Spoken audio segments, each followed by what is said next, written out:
Hello everyone, I'm Rosphere, and in this video, I'm going to talk about Classic Burning Crusade pre-patch and things you can be doing right now to help yourself prepare for leveling your Draenei Shaman or your Blood Elf Paladin, and just make that leveling experience that much quicker and easier, because I know myself, I'm going to be leveling a Draenei Shaman as soon as the pre-patch hits, and I want to get that leveled up as quickly as possible so that I can actually be playing with my friends again who aren't necessarily re-rolling or just leveling a Draenei Shaman alt like myself. So with that being said, I'm going to jump right into talking about some things that you can do on both factions that kind of overlap for both Paladin. Okay, so the first thing that you can do, and the most obvious thing that you can do, is just get some bags for your character, right? So if you're making an alt, get some bags for your character now, because they're pretty cheap currently. You can even get, 14 slot or even 16 slot at a very decent price.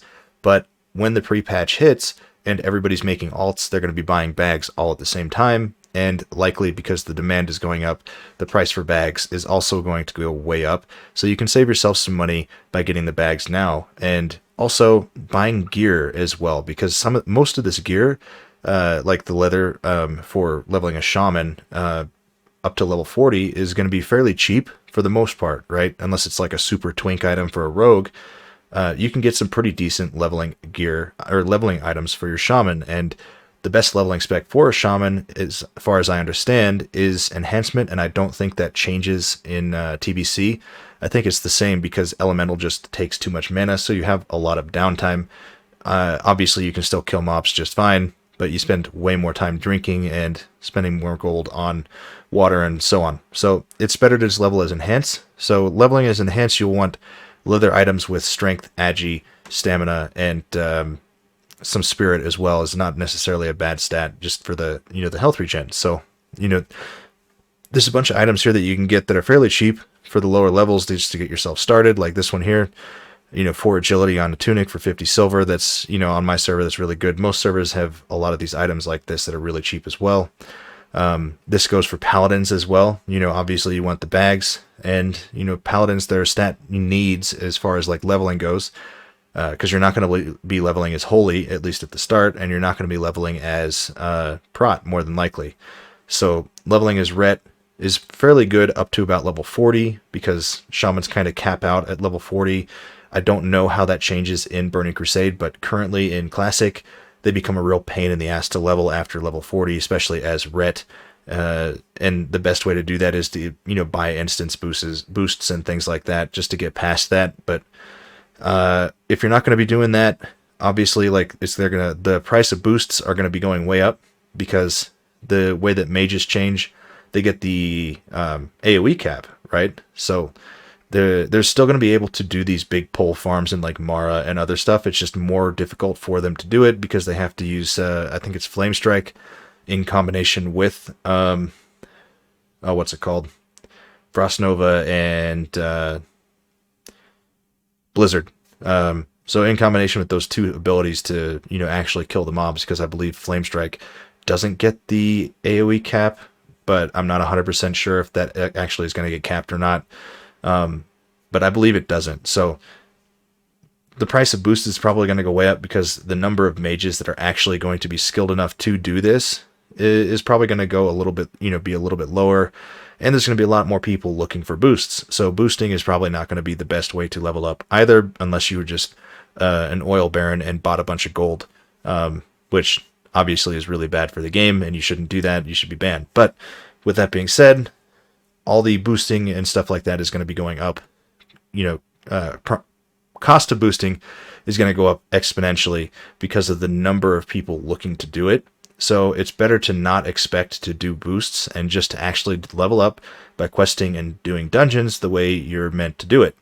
So yeah, get yourself some gear.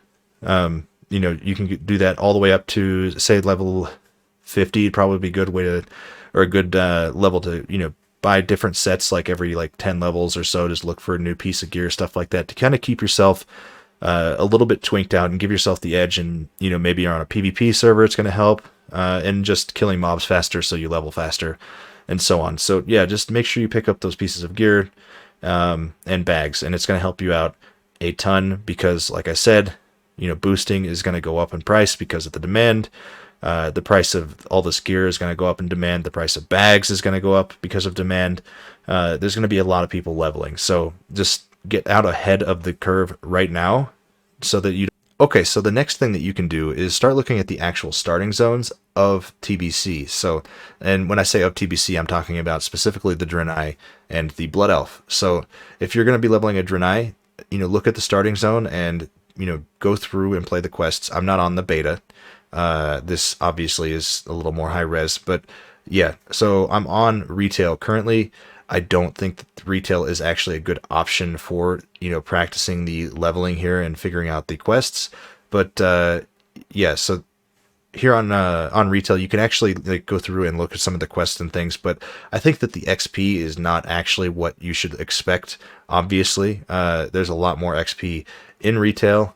So it's not a very good option, but you'll actually get to see the quests if you're not willing to do something like go on a private server if you don't have the beta. So if you don't have the beta, and actually I don't even know if they're available on the beta, to be honest, but yeah, if it's not on the beta, if you're not on the beta, whatever, you could potentially look into going onto a private server specifically just to learn the starting area quests, so that you can kind of learn how to get through them much more quickly, because yes, the starting areas for the Blood Elf and the Draenei will take you to a much higher level than what the starting areas for classic races will. So just as an example, like you go through, Northshire, I believe, for the humans. In classic World of Warcraft, you'll be leaving there around level 5, and I don't remember the exact level that you leave the Draenei starting area because I never did it back in TBC. I never leveled a Draenei, but I believe the Blood Elf one, you leave somewhere between level 15 and 20 when you're done with that one. So, and you'll get your Exalted Reputation, I believe, with Blood Elves. Like 90% sure that you'll get it just for leveling through that starting zone. So just make sure that you go through and you actually get, you do all these things, practice your leveling route, go through and get through it as quickly as possible, because there's going to be a lot of people out here in the Draenei starting area for the first few days, and it's going to be really rough. It's going to be a lot like the launch of Classic World of Warcraft, I would assume. Maybe not as many people, obviously, but still there's going to be a lot of people out here. Something else you could do is, have your summoning alts, or a friend who has a warlock who can summon you out of the Draenei starting area to another starting area. For example, you could just go to the human starting area or the Night Elf starting area, whatever. Like maybe you want the mount for Night Elves, so you want to go over there and do the questing for shoot, I can't think of the word. You want to go over there just so you can work on your reputation there. And again, I do believe, I'm not 100% sure, but I do think that the only place to train shaman abilities is in whatever the home city of the Draenei are. I've never spent any time there, obviously. Like, it might be the Exodar or something, I don't know. But yeah, wherever the home city is, like, I think that's the only place you can actually train. Dear God. I think that's the only place that you can actually train shaman abilities, and vice versa for the Paladin on the Blood Elf side. I believe that Silvermoon City is the only place that you can train Paladin abilities as well. So you'll want to keep that in mind. Make sure that you keep your Hearthstone set there so that you can actually get back quickly, so you can train your abilities. I could be wrong. Again, I could just be talking out of my ass. I don't know. But yeah, with that being said, practice your leveling route if you plan on leveling through the Draenei or Blood Elf starting zone, because they're kind of cool starting zone. The Draenei one, not so much. It kind of, it's kind of a pain in the ass. And again, I don't remember the Draenei starting area, so it may have changed from classic TBC to what it is currently in retail, so it might just be a complete, non-starter. Same with the Blood Elf one. I don't know if that one's changed since. I don't think it has, but it might have. So your best option, honestly, is to go on the servers that we do not speak of, private servers.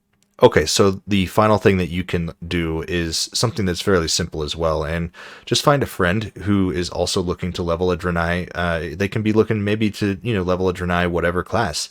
It doesn't have to be another Draenei Shaman or a Blood Elf Paladin. You know, there's going to be people that are going to want to play like Blood Elf Rogues, for example, or, you know, Draenei Priests, things like that. So there's going to be people re-rolling those, that faction just to play a different class. So yeah, with that being said, find another group or find a friend, you know, find a group of friends that are going to be leveling Draenei or even just leveling another character alt up at the same time so that you can actually try and get leveling groups going, even dungeon farming groups going, because even though on current, the level cap is 30, or not level cap, the instance cap is 30, but in the TBC beta, I keep wanting to say level cap, the instance cap is 50. I don't know for sure if that's going to be coming out with the pre-patch or not, being raised to 50. It could be raised even more. We're not 100% sure yet what's going to happen with that, but it's possible it could go up slightly more as well. So yeah, the instance cap could be 50, even if it's 30. You know, being able to spam dungeons and like just blast through them, kind of like it was, you know, the beginning of Classic again, could be a lot of fun. Just kind of relive that moment, get the nostalgia going for, you know, when Classic actually released. So it could be a lot of fun to do. Just make sure that you have all these things in place for the launch of the Classic Burning Crusade pre-patch, because having this stuff in place right now and setting it up right now is going to help you immensely, just being able to dive into your character and start leveling really quickly without having to think about it later, because you could be leveling up and it's like, oh crap, I need bags. You go to the auction house, the bags that were, you know, like 5 to 10 gold per bag are now like 20 to 30 gold per bag, and you're looking at it like you basically, it's just going to be like, if it were me, for example, I would just be really upset knowing that I missed out on actually being able to do that stuff. And there's people currently, more than likely, looking to or buying a lot of this gear now, and they don't plan on leveling an alt. They don't plan on using any of this stuff, right? So they're buying a lot of twink-ish gear for leveling, all this stuff, and they're going to repost it for double, triple, quadruple, you know, whatever the price is. So yeah, just make sure you get your hands on that stuff now, because people are going to try to take advantage of the high prices to make a lot of money off of people who waited. So yeah, get prepared now, and it is going to be a lot more fun when you actually get into the pre-patch. So yeah, with that being said, if you liked the video, make sure to drop a like, subscribe, and I will see you in the next one.